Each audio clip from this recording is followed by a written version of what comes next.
Matapos magtatak, bako sana sa syudad ni Naga kundi sa bilog na nasyon, ang tourism brand na Naga is the Heart. Pigtutulod ngunyan sa sangguniang panlungsod na ma-institutionalize o gibuhon ining permanenteng simbolo kan syudad.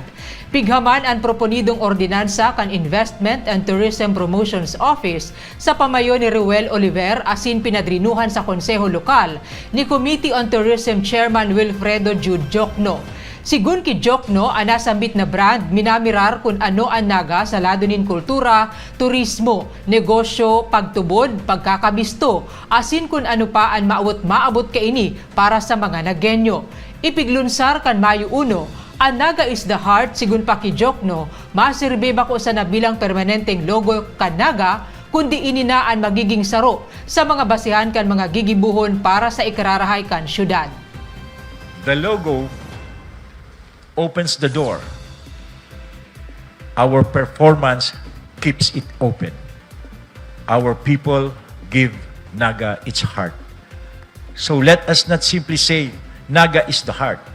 Let us prove it. Let us live it. Let us make it a promise.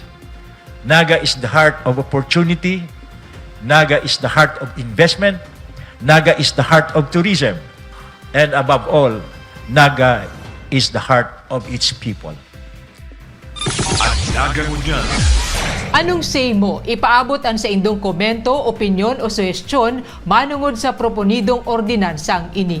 Ika, ako, kita, ang Naga. Ang tabayan ang iba pang impormasyong may kinaaraman sa Lambang Nagenyo, ang Naga Ngunyan. Sa ngaran kan sa kuyang pag-iriba sa Public Information Office na pinamamayuhan ni Jason Nyola. Ako si Riza Mostar Santos. Diyos mabalos.